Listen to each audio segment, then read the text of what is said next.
Okay, welcome back. What I want to look at today is the Schottky barrier diode.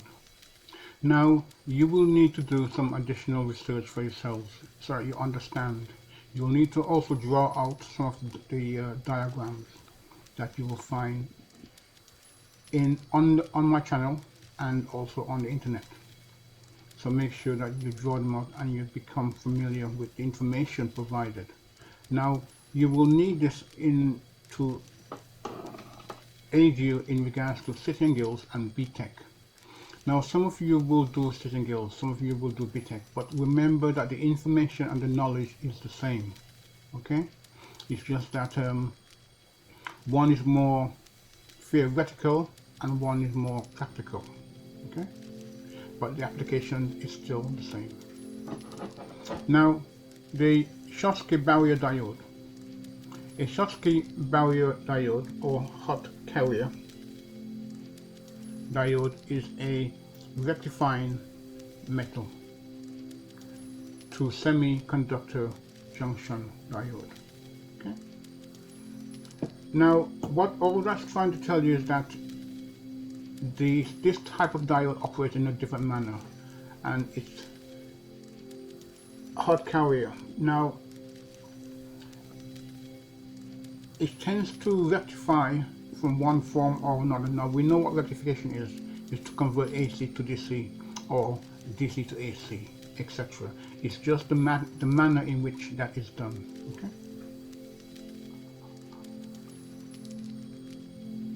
Now, the several metals may be used, including gold, molybdenum, titanium, chromium, nickel, nichrome, and aluminium in a conjunction with either N-type or P-type silicon. Okay, and that is where we are here. We're in this area here now. Okay.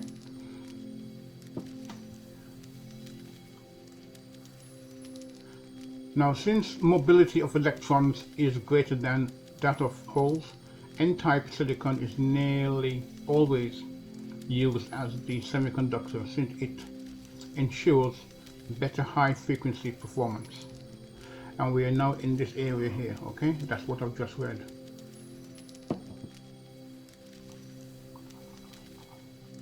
Now, current flows in the Schottky barrier diode differs from current flow in conventional p-n junction diodes in that minority carriers holes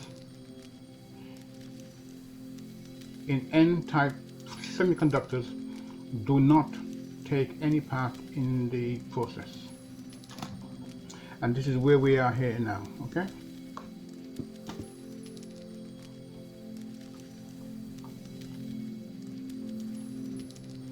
Now, this has the effect of eliminating charge storage effect, enabling switching speeds less than 0.1 nanosecond to be achieved. And we're in this area here now. Okay. As a consequence of this, Schottky barrier diodes can be used at frequencies up to about 40 gigahertz. And we're in this area here now. Okay.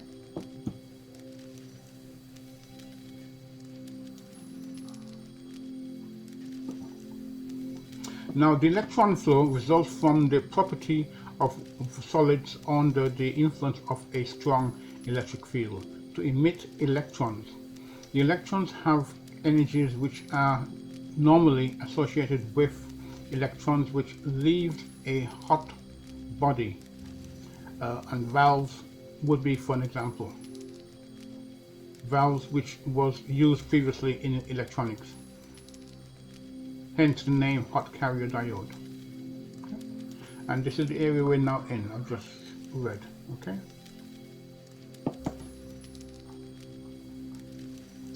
Schottky Ttl transistor logic, producing the same effect as a Schottky using transistors. And this is where we are in this area here now. I've just read. Okay.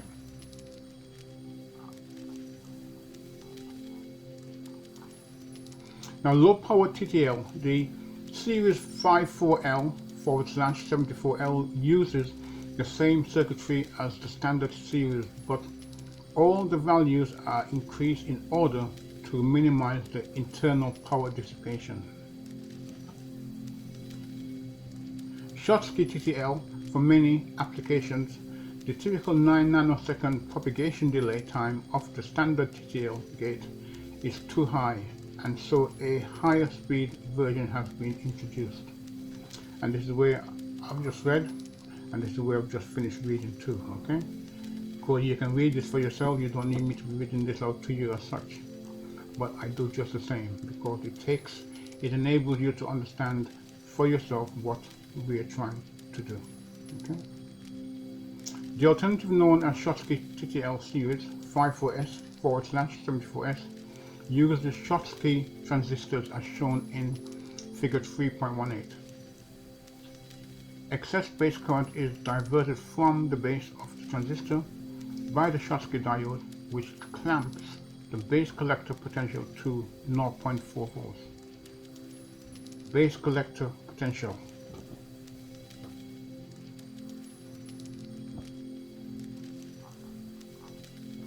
And this is where I've just read, okay? Here. You don't need to be wondering where I am at. I'm coming to here now, okay? And since this voltage is not large enough to drive the transistor into saturation, the switching speed is considerably increased without an accompanying increase in the power dissipation. And this is where I've just read, okay?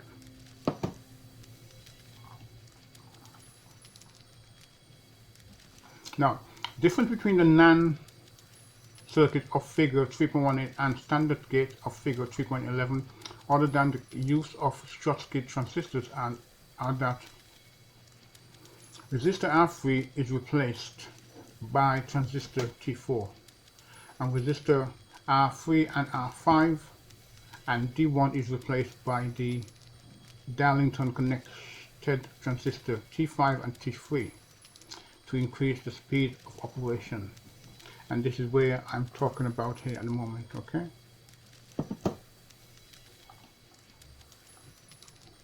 Now T4 is often called an active turn off device. A low power Schottky Ttl series is also available and is rapidly becoming the most popular type of gate.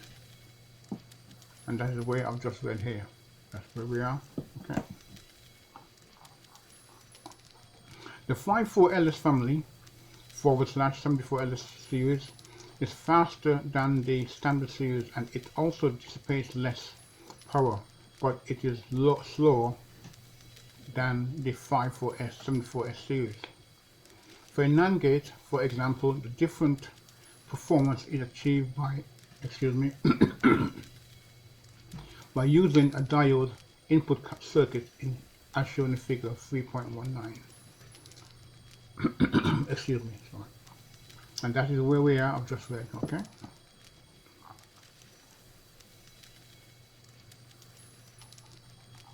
Now you need to do some research for this for yourselves, so you can see what I'm talking about and draw out the diagrams as well. When both inputs are at positive 5 volts, logic 1, T1 and T2 conduct and cause T3, T4 to conduct. The collector potential of T3 is then low, and this is where I've just read, okay? And this causes T5, T6 to turn off. The voltage across R4 makes T7 conduct to take the output to logic 0. Now a comparison between the various types of TTL gates is given by table 3.1, which shows typical values for the parameters quoted. And this is where we are, okay? Now you can actually find the table yourselves as well on the online, because it's standard, okay? Now unused inputs. Any unused input terminal should not be left floating, i.e. unconnected, since both the switching time and the noise immunity of the circuit of the gate will be improved if unused inputs are taken via a resistance of about 1 kilo. The 5 volt supply rail. So what you need to do is to tie down any floating either to logic 0 or to logic 1. But normally they will be tied down to logic 0 if they're not designed or required to produce or to be part of the functional circuit. Now remember, you can get drift in your circuits in regards to floating, and that's simply, well, I call it drift basically because if these are not tied down, they can give you a false reading. Okay, so you need to be aware of that. This resistor is not necessary with low power Schottky gates. Alternatively, for standard Ttl, unused inputs can be connected together. And then to a used input for the LS series, this practice reduces the noise immunity. Okay, and that's where I've just read here. Okay.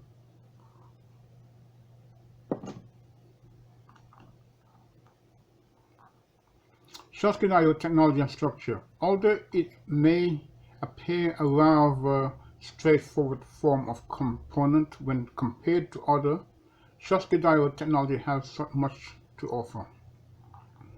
Schottky diode structure, while appearing straightforward in its most simple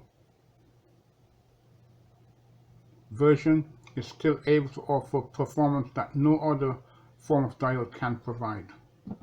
And that is where I am at, and that's the way I've just read. Okay. As a result, Schottky diode technology has developed to enable it to be used in areas that would otherwise not have been possible, and that is where I am at. Now, many diodes, and I'm here now, incorporating elements including guard rings, enhance the performance in some areas by considerable degrees. And I've just read this to here. Okay, that's where we are. Now, basic Schottky diode structure. The Schottky barrier diode can be manufactured in a variety of forms. The most simple is the joint contact diode, where a metal wire is pressed against a clean semiconductor surface, and this is where I am. Okay, this was how the early cat's whiskers detectors were made, and they were found to be very unreliable, requiring frequent repositioning of the wire to ensure satisfactory operation. And this is where we are. Okay.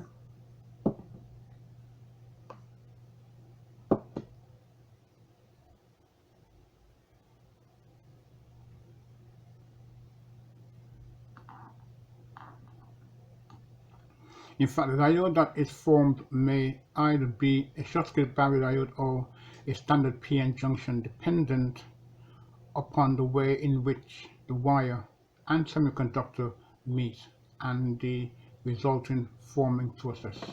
And this is where I am at this process here. Okay. And this is what we're talking about. Okay, metal wire pressed against an N-type of material. Okay.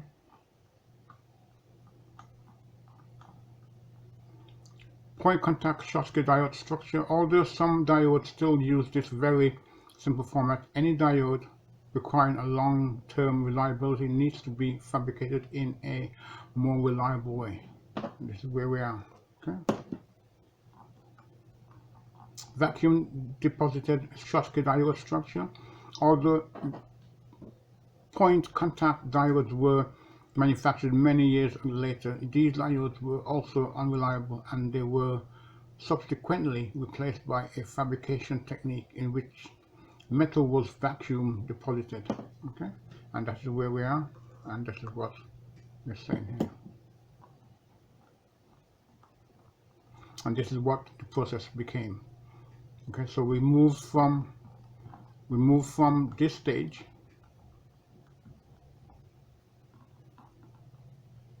down to this stage. So you can see we are improving the mechanism of the diode as we have passed through time. Okay.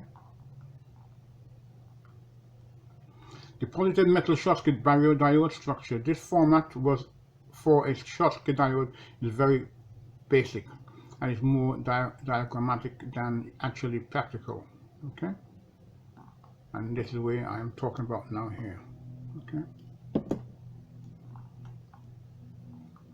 However, it does show the basic metal on semiconductor format that is key to its operation.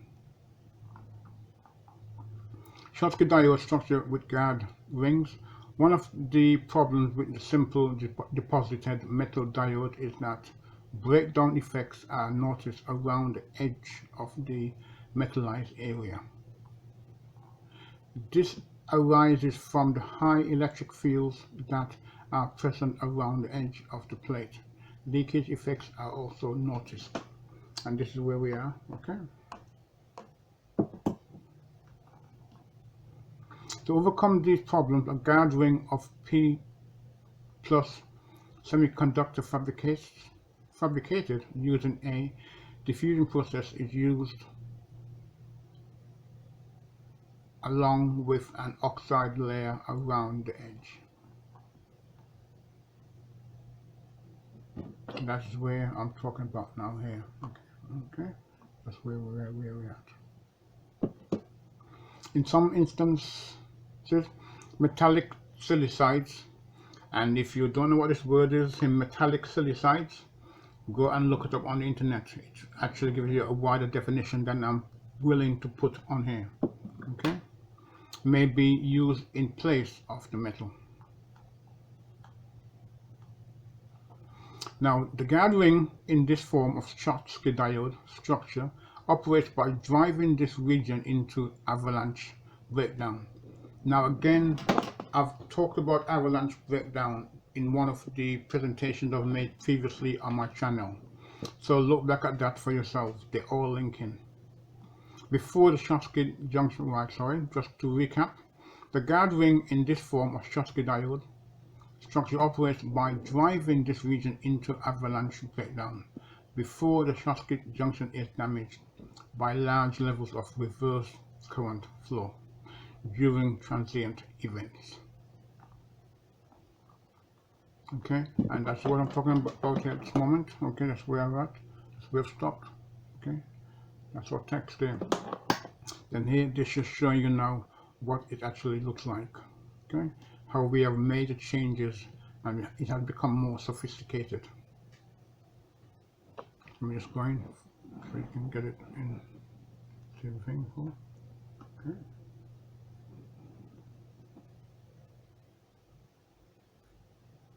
Okay.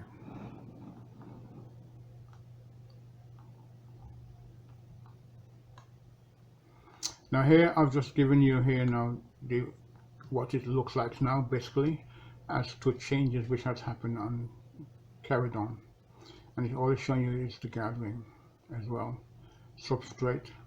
Okay. Okay. And here is where you can see that the Schottky diode actually it operates in the forward position. Okay, and you then have a point where when you add that metal or changes to it, it allows it to trigger later than earlier. Okay, and you can see that the reverse breakdown voltage here will trip at that point, or it will trip sooner. Okay, what this showing you is the current that will take to operate it, to switch it on, and the voltage potential that it will operate at. Again, do some additional research for yourselves. Make sure you can understand the concept behind it. Okay.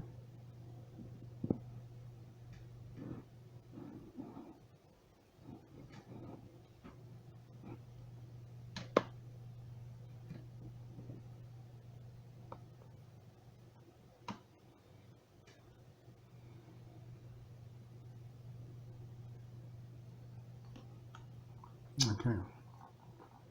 And here you have the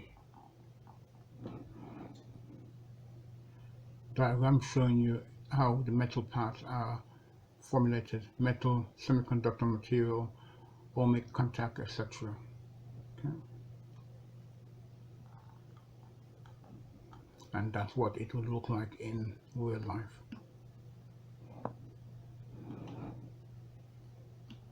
Let's go back, make sure we got it all in. Okay.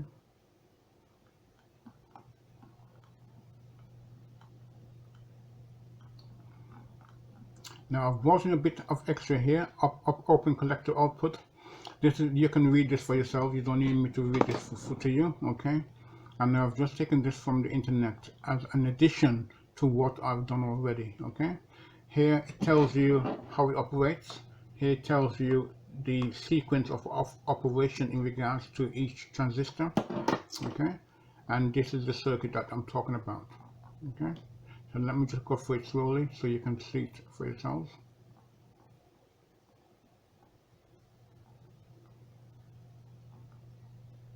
Now don't forget, you can pause the video so you can see and read the information. Okay, don't just flick through it in one go. Okay, and this is what we're looking at here. Now this is a diagram you can actually draw out yourselves as well, purely for practice and be familiar. Now remember that these are old style symbols for resistors. Okay, resistors. These are NPN transistors. Okay. And the real voltage here would be 5 volts. So you could simply have a straight line across there which will feed your voltage rail at 5 volts. Okay. Okay, I hope you found this useful. Look forward to seeing you again and talk with you in due course. Okay, let me just go back up, make sure we have everything in. Okay, so bear with me. Okay.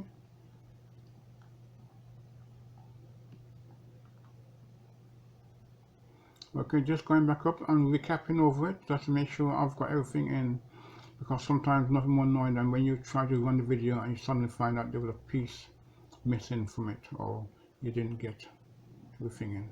Okay.